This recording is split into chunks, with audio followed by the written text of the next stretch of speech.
आज हम बात करने वाले हैं कम्युनिकेशन स्किल के सबसे important topic oral communication and written communication के बारे में। यह काफ़ी इंपॉर्टेंट चैप्टर है आपका और इस टॉपिक से आपके हर बार सेमेस्टर एग्जाम में क्वेश्चन पूछे जाते हैं। तो आइए जानते हैं ओरल कम्युनिकेशन किसे कहते हैं। तो in oral communication one communicate through speech organ by using language. यहाँ पे आपका जो कम्युनिकेशन एस्टेब्लिश होता है दो व्यक्तियों के बीच में, वो आपका लैंग्वेज का इस्तेमाल करके होता है। और यहाँ पे हम स्पीच दे सकते हैं, टेलीफोनिक कन्वर्सेशन कर सकते हैं। तो ऐसे कम्युनिकेशन को हम क्या कहते हैं? ओरल कम्युनिकेशन कहते हैं। ठीक है, इसमें भी कम्युनिकेशन होता है। एक व्यक्ति दूसरे व्यक्ति से कम्युनिकेट करता है, एक व्यक्ति अपने विचारों को, अपने भावनाओं को दूसरे व्यक्ति तक पहुंचाता है और इसमें हम यूज करते हैं आपके लैंग्वेज को। किसी भी लैंग्वेज का हम यूज करके और कम्युनिकेशन कर सकते हैं।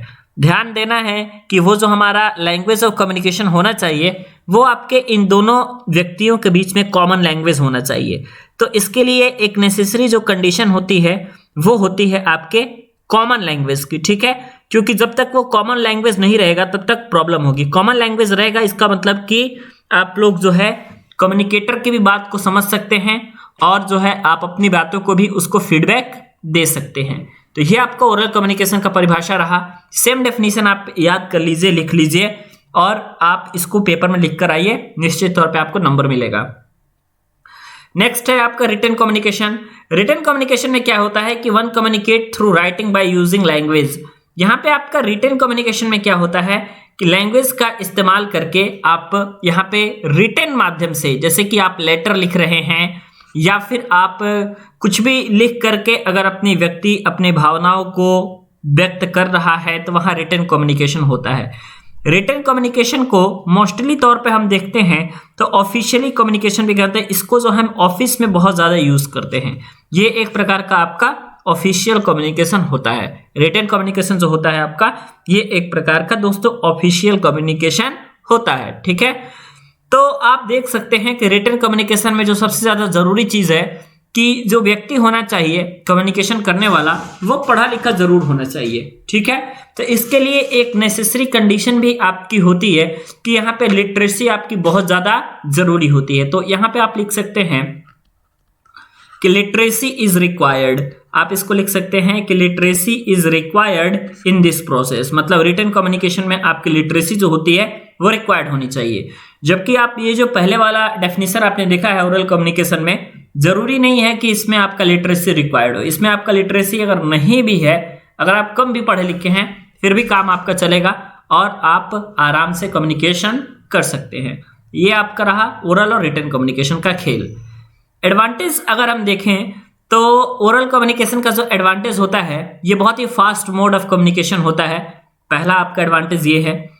और दूसरा इसमें यह है कि आपकी लिटरेसी की कोई जरूरत नहीं होती है, यानी literacy is not required in this process. In oral communication literacy is not required.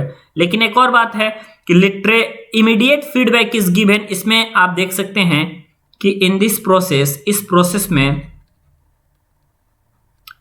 में क्या होता है? In this process immediate feedback is given, यानी कि इस प्रोसेस में हमारा जो इमीडिएट फीडबैक होता है ये हमारा बहुत ज़्यादा ज़रूरी होता है।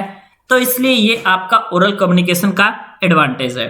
ठीक है, डिसएडवांटेज के बारे में बात करें तो डिसएडवांटेज भी होता है, जैसे कि इसके लिए कोई रिकॉर्ड नहीं होता है, किसी प्रकार की एडिटिंग के चांसेस नहीं होते हैं। एक बार जो आपने बोल दिया वो बोल दिया, फिर चाहे वो सही हो या गलत हो। Disadvantage of written communication.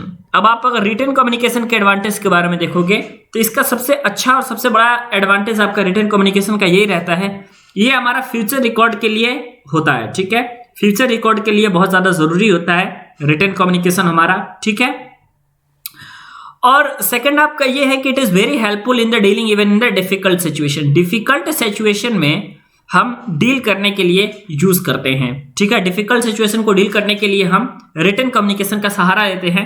Written communication का हम यूज करते हैं अगर हम डिफिकल्ट सिचुएशन में किसी चीज को हैंडल कर रहे हैं तो। इसके अलावा थर्ड वाला अगर हम देखें तो there is a chance for revision before delivering the message. Message को डिलीवर करने से पहले हमारे पास चांस ऑफ रिवीजन रहता है। तो मुझे उम्मीद है कि ये बातें आपने जो है बिल्कुल ध्यान से और गौर से पढ़ी होंगी और समझी होंगी। बाकी मिलते हैं हम नेक्स्ट वीडियोस में। आपके लिए वीडियो बहुत ही इंपॉर्टेंट है, इसलिए आप इसको एक बार फिर से रिवीजन जरूर कर लीजिएगा।